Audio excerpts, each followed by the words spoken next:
He spent the whole day taking over 1,000 photos for her perfect Instagram shot. Now his smartphone's storage is almost full. A photo is essentially a grid of pixels making up the image's width and height.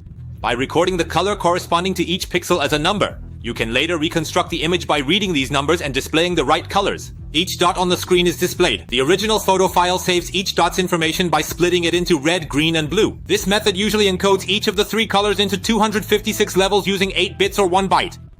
24 bits or 3 bytes are needed. Photo has a resolution of 6,936 by 9,248, with about 64 million dots. To find the original file size, multiply this by 3 bytes, which gives about... A single photo takes up 184 megabytes. If my smartphone has a capacity of 128 gigabytes, taking just 700 photos of my girlfriend would fill it up. However, when I take a photo and check the file information, it's stored at just 11.25 megabytes. That's less than 1/10 of the original size. Pictures you take with your smartphone are saved in a much smaller size than their original. We can capture and share photos effortlessly because the image files are compressed to a much smaller size than the original. The JPG files we frequently use are generated based on the JPEG standard, which compresses the file size of the original image. These files come in various forms such as JPG, JPEG, and GIF, depending on how the standard is applied. JPEG can compress the original file size to 5 to 10%, and if you reduce the image quality, it can go down to 1%. Using clever tricks that play on human vision and focusing on storing only essential information, JPEG achieves remarkable file size reductions. You use these every day without even realizing it. Our human eyes are made up of parts that detect brightness and parts that sense how colors change. LG's OLED TV features self-illuminating pixels, putting a strong emphasis on brightness. This leads to a clearer picture when compared to regular LCD TVs because our eyes are more sensitive to changes in brightness than in color. For example, small color adjustments in a photo might be hard to detect, but even a slight change in brightness is quickly noticeable. JPEG standards didn't miss this point. They started representing image pixels a bit differently from the original red, green, and blue RGB. When it comes to the brightness information represented as Y, we can store the blue and red details as color differences in relation to Y.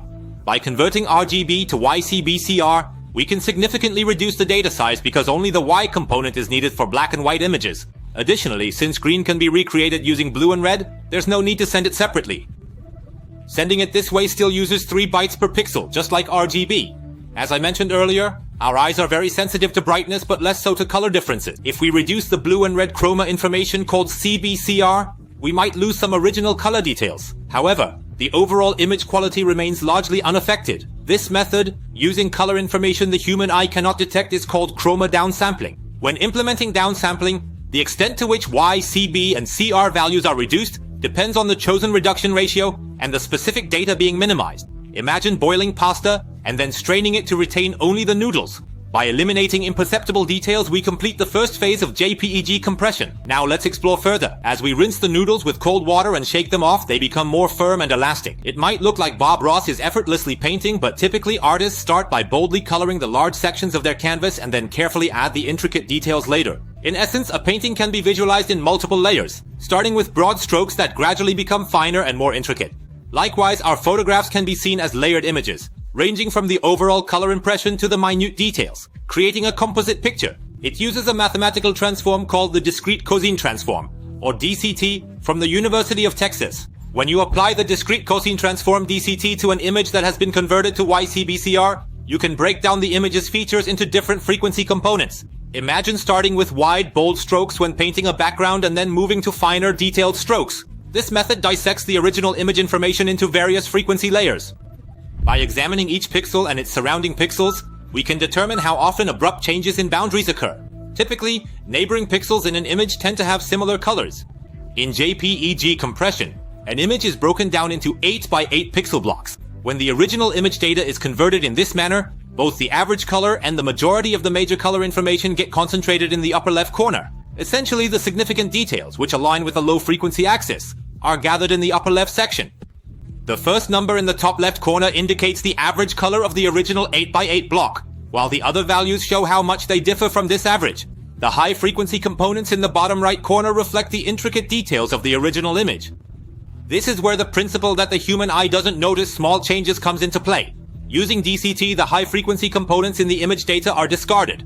This step, known as quantization, eliminates the high-frequency details in the lower right corner. Ingenious engineers have already figured out how to divide each of the 64 numbers in the 8x8 block. If we look at this quantization matrix, we can see that the high-frequency components have relatively higher values. So most high values become zeros. Now let's use an example. Imagine 300 people at a Chinese restaurant. The owner starts taking orders. If you call out each order like jjajangmyeon, jampong, jjajangmyeon, it would take too long. Writing each one down would be exhausting. But if you ask for a show of hands, 200 for jjajangmyeon, 99 for jampong, and 1 for tangsuyuk, you could take the orders faster. Similarly, in JPEG compression, instead of storing each piece of altered image data separately, we can further compress the file by indicating the frequency of certain values. For frequently occurring values, we use fewer bits, and for less common ones like sweet and sour pork, we allocate more bits. Let's arrange the quantized 8x8 data in a zigzag from top left to bottom right. When you arrange the numbers using a zigzag scan, you'll notice lots of zeros towards the end. Instead of saving each zero, we can just record the number of consecutive zeros to compress the data. Moreover, by using Huffman coding, which represents frequently occurring number patterns with shorter bits and rare patterns with longer bits, we can leverage statistical redundancy to finalize the JPEG compression process. To compress an original photo, it is divided into small 8x8 pixel blocks, and each of these blocks undergoes all the previously mentioned steps. When you load a JPEG image, the entire process we discussed is reversed, step by step, effectively reconstructing the original photo. JPEG is a widely used standard for lossy compression. It loses some original details but offers excellent compression. When we save a text-only image as a JPEG, it often looks bad. Text contains detailed information, and losing it lowers image quality. Even with fast communication speeds, we need compression to send less data. Our smartphones always struggle with storage.